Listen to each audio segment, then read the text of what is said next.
Numbers 14. The people rebel. That night, all the members of the community raised their voices and wept aloud. All the Israelites grumbled against Moses and Aaron, and the whole assembly said to them, "If only we had died in Egypt, or in this wilderness. Why is the Lord bringing us to this land only to let us fall by the sword? Our wives and children will be taken as plunder. Wouldn't it be better for us to go back to Egypt?" And they said to each other, "We should choose a leader and go back to Egypt." Then Moses and Aaron fell face down in front of the whole Israelite assembly gathered there. Joshua son of Nun and Caleb son of Jephunneh, who were among those who had explored the land, tore their clothes and said to the entire Israelite assembly, "The land we passed through and explored is exceedingly good. If the Lord is pleased with us, He will lead us into that land, a land flowing with milk and honey, and will give it to us. Only do not rebel against the Lord, and do not be afraid of the people of the land, because we will devour them. Their protection is gone, but the Lord is with us. Do not be afraid of them." But the whole assembly talked about stoning them. Then the glory of the Lord appeared at the tent of meeting to all the Israelites. The Lord said to Moses, "How long will these people treat me with contempt? How long will they refuse to believe in me, in spite of all the signs I have performed among them?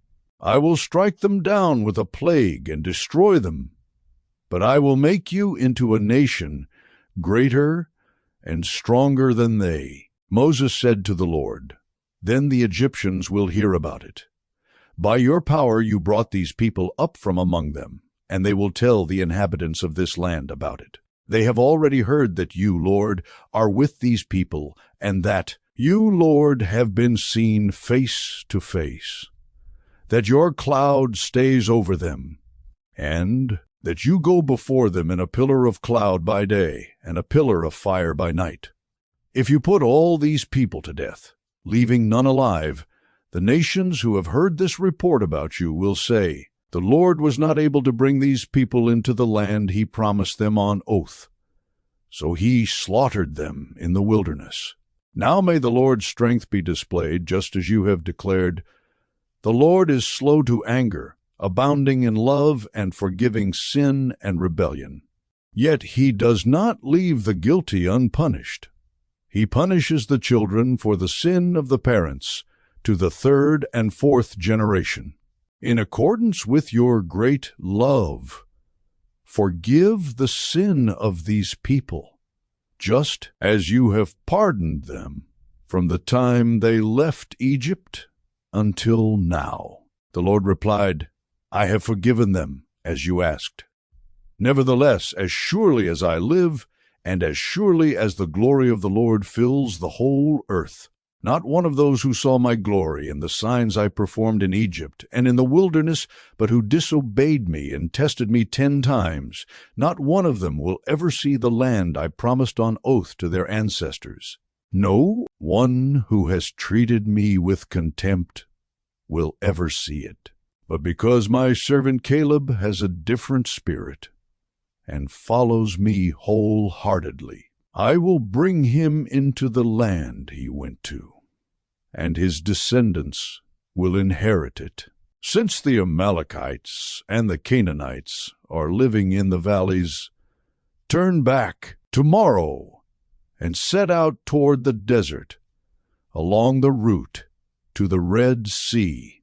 The Lord said to Moses and Aaron, "How long will this wicked community grumble against me? I have heard the complaints of these grumbling Israelites. So tell them, 'As surely as I live, declares the Lord, I will do to you the very thing I heard you say. In this wilderness your bodies will fall, every one of you 20 years old or more who was counted in the census and who has grumbled against me. Not one of you will enter the land I swore with uplifted hand to make your home, except Caleb's son of Jephunneh and Joshua's son of Nun. As for your children that you said would be taken as plunder, I will bring them in to enjoy the land you have rejected.